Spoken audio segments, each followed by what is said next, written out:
안녕하세요, 심슬입니다. 오늘은 수익률 구간에서 시작을 하는 지점과 어디서 잡고 끝까지 수익을 내려면 과연 어떻게 해야 하는지를 알아보도록 하겠습니다. 단 두 가지만 알면 되는데요. 왜 이 부분을 알아야 하며, 그리고 어떻게 알아가면 되는지, 그리고 그렇게 해서 수익률은 과연 얼만큼이나 가지고 갈 수 있을지를 이번 기회에 제대로 알아보도록 하겠습니다. 좀 더 큰 승리를 위해서, 확실한 부분을 위해서 나는 어디서부터 어떻게 알아가면 되는지 이번 영상 속에서 알아보도록 할 테니 같이 따라오시길 바랍니다. 그럼 오늘도 영상 속 정보 모두 정성 가득 만들었으니 끝까지 꼭 봐주세요. 시작하기 전에 구독, 좋아요 잊지 마시길 바라면서 들어가 볼게요. 일단 제가 이 부분에 대해서 고민을 하게 된 이유는 간단합니다. 수익률은 좀 더 확실히 늘리려고 하는데 시작을 도대체 어떻게 하면 좋을지가 전혀 감이 잡히지를 않더라고요. 그리고 그렇게 해서 시작을 하는 시점, 그리고 끝까지 수익을 낼 수 있는 지점은 어디까지라고 생각하고 들어가면 좋을지 모르겠어서 고민을 진지하게 하기 시작을 했었습니다.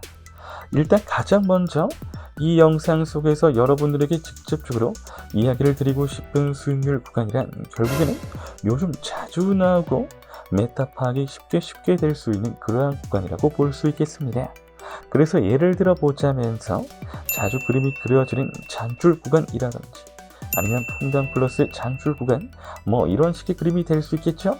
아무튼 이런 식으로 수익률에 대해서 긍정적으로 그려볼 수 있는 그림이 나오면 과연 어떻게 해서 시작점과 끝점을 잡아서 적절하게 먹고 끌어볼 수 있는지 그 부분에 대해서 이야기를 드리려고 하는 것입니다.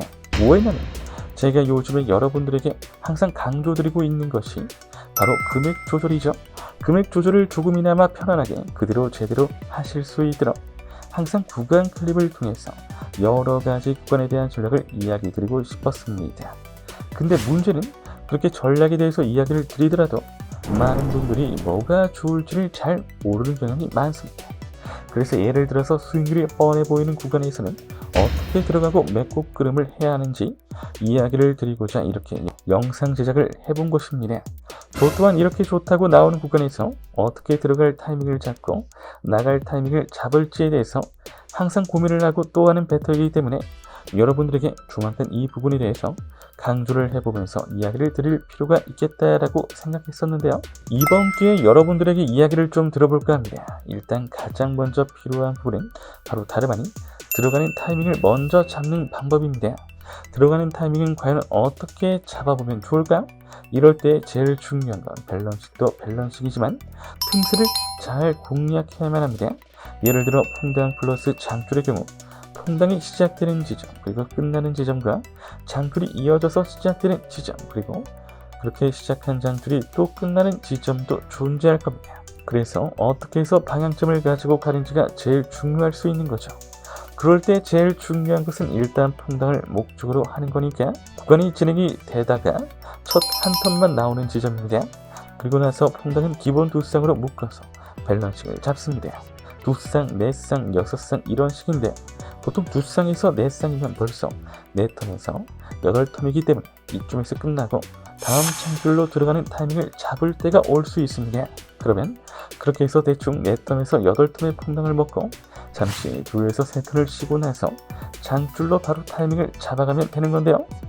3장줄 이상의 밸런싱이 느껴진다면 바로 시작으로 그림을 선점해 가도 됩니다.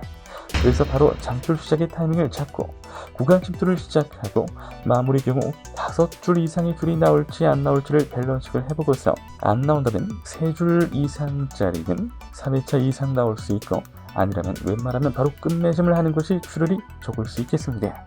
애매한 구간일 수 있기 때문이죠.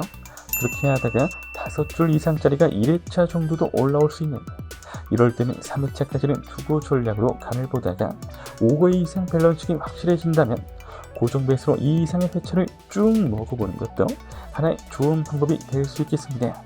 이런 식으로 타이밍을 어떻게 잡는지에 대해서 내가 이렇게 줄거리를 말하듯이 쭉 말할 수 있어야 하고 이 모든 계산법이 내 머릿속에 들어가 있어야 한다는 겁니다.